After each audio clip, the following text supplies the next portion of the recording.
All right, guys, it's time to discuss what I'm buying this month. And with the market running red hot, you'd think there wouldn't be anything to buy, but there are some massive names on my list, and a new name has entered the list this time around. So I'll give you those stocks specifically today and the why behind each pick. Don't worry about it, we got a lot to get into. Just make sure you like the video if you like getting the truth off the hype, because that is exactly what you're going to get today, guys. And we're going to cut through all the fluff, everything else, and get you guys the truth. So if you want to work directly with me and see all of my buys across all my portfolios in real time, and you're ready to learn valuation, learn what to do when this market corrects, and it's going to be ugly, guys. When it corrects, it's going to be ugly.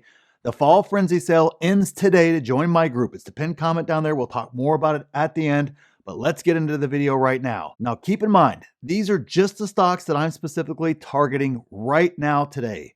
These are on the biggest discount based upon valuation, which is the most important thing you can do, right?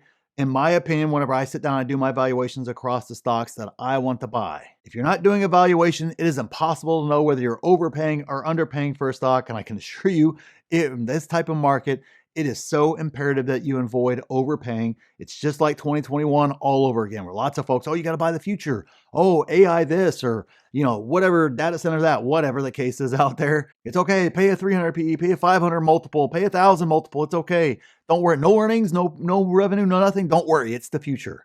Those type times like we're in right now are where you get yourself crushed as an investor. So for me, when I sit down, I look at it, I do evaluation across the board on all the stocks that I want to buy.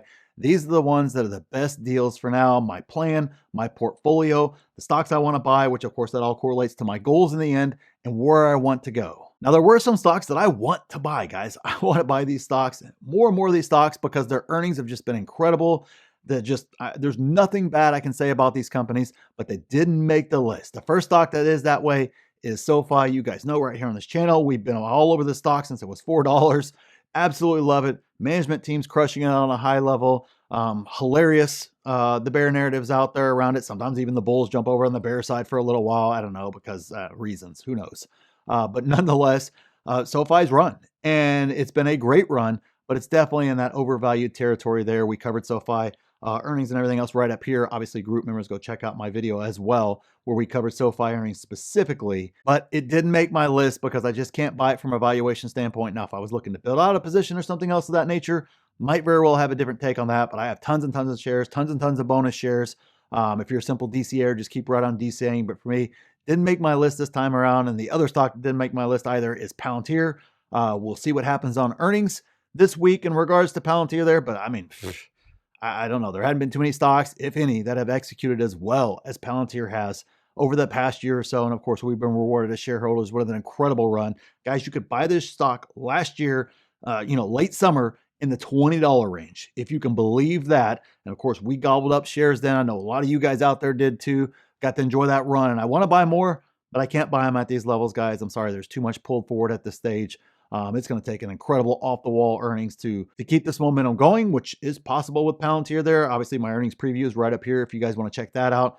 But it didn't make the list either because I can't justify buying at these prices. Same thing with SoFi, though. If you're just DCAing, keep right on DCAing, guys. That's the whole point of DCA. If you're not doing that, I don't know what the heck you're doing. Share count's what matters in the end. So those are the stocks that I want to buy. I just can't buy them right now. I'm sure they will come back on the list at some point in time. But for right now, let's jump into the stocks that I am buying. And the first one is PayPal. I know it's PayPal, it's PayPal, it's whatever the heck you want to call it at that stage. Totally understand completely. I'm not looking to add a lot of shares, but I can't say even after this past earnings call, the earnings got better, the valuation got cheaper, and Wall Street does Wall Street things, and PayPal basically goes nowhere once again, despite a good announcement there with the OpenAI partnership, and of course, great earnings as well on the back end of that. Hey, it is what it is at this stage. I'm tired of buying it too, guys. I'm tired of it not going anywhere either. I'm right there with you guys, but I understand the plan with PayPal. I understand the patience sometimes it takes to hold stocks, because I've held other stocks before where everybody said it was going nowhere and people started bailing on it and getting out of it and all these other things for years. In some cases, the stock went nowhere. And then, of course, it went on a 5X or a 10X run after that. Now, to be clear, PayPal is not going to go on that sort of run. It's not that type of company.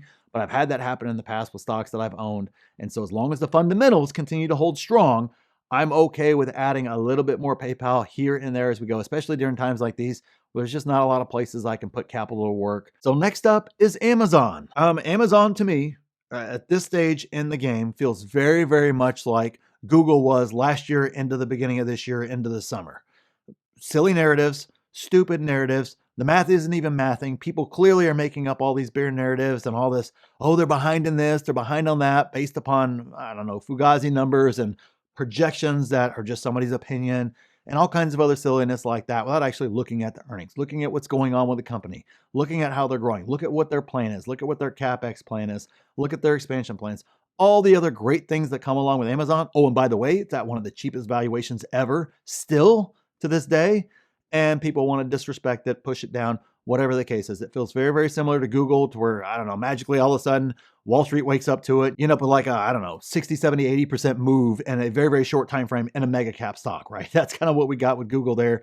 More importantly, you got like basically a year and a half. Really, if you go all the way back to 2022, you got 3 years to add and build out a massive position in Google, while Wall Street just continued to disrespect it for no good reason. And now it went from the AI laggard to now it's the AI leader. Nothing changed with the business at all. That's typical Wall Street for you. I feel like Amazon's falling in that same exact boat of this is going to be easy money at some point in time whenever the narrative flips around to Amazon. So in the meantime, I'm going to continue to add shares. I just put it on a simple DCA for myself. I just have to remember to do the DCA. But other than that, easy money, easy stock to buy, easy stock to hold as well, regardless of whether the market goes up or down. And the final stock and the newest entrance to the list is Meta. Again, more Wall Street stupidity in the end. I can only hope that we get 2022 level type of stupidity in Meta again. I don't believe that will be the case, to be abundantly clear. But there was nothing in this earnings that was concerning. There was nothing that was a problem. We are just now at the beginning of the ramp up of monetization of WhatsApp. Obviously, monetization of Threads has started as well. Guys, this company just prints massive, massive money to the bottom line. I don't care about the CapEx spend. If he gets out of control, the board's going to reel him in. We've seen that, been there, done that before. And that's assuming that it doesn't work and that some of the things they're not able to make money and grow into in the future, kind of like he alluded to in the earnings call there. But they're still a cash printing machine despite all of that spend. So for me, it's one I'm very comfortable holding. I'm very excited that it got beat down once again for really no good reason whatsoever. So I hope it gets dumber. It's not quite down to my price target yet, but boy, if it gets down there, hey, I'm going to be adding nice big batches of Meta stock once again, because it has just proven to be easy money over and over and over again. Of course, some of the easiest money I've ever made has been in Meta stock because Wall Street just gets dumb. They got dumb, what, last year and a half ago or so? We were getting Meta down in the 450 range or so, I think was my last buys in Meta. Obviously, we got all the way down to 80 in 2022. I mean, just silly stuff. And a mega cap company that just prints money. I understand. I don't like Zuck either. He just definitely is just I don't know. Anyways, you guys get the point. No, I don't think anybody's a huge fan of him, but to say he doesn't know how to run a business and to say that the business that he does run is not just a cash printing machine and is always at the forefront of everything, is just simply not paying attention to facts with the market and going along with the market narrative and the fear narrative and this, that, whatever. You got to learn to ignore that sort of stuff, ignore the noise, look at the fundamentals of the business, do evaluation. That is exactly how you end up being in a spot where you consistently are buying low and just simply holding and enjoying these runs like we're getting right now, which if you want to learn exactly how to do that and you want to work directly with me on doing that, the Fall Frenzy sale ends today, guys. Jump in right now, get your spot, lock it in, start learning right now. You don't want to wait until we have a market correction or something worse to try to learn all this sort of stuff when all the fear is high and everything else is high. You want to already have a plan in place, already know your valuations, and then just confidently execute your plan over and over and over again. So that way you can take advantage of a time like 2022 and make a ton of money on the back end of that whenever we come out of that. Check it out. It's the pinned comment down there for those that are interested. And click this video here if you want to see exactly what I'm buying in this market. And click here to see my exact plan for this market. So thanks for watching, and we'll see you in the next one.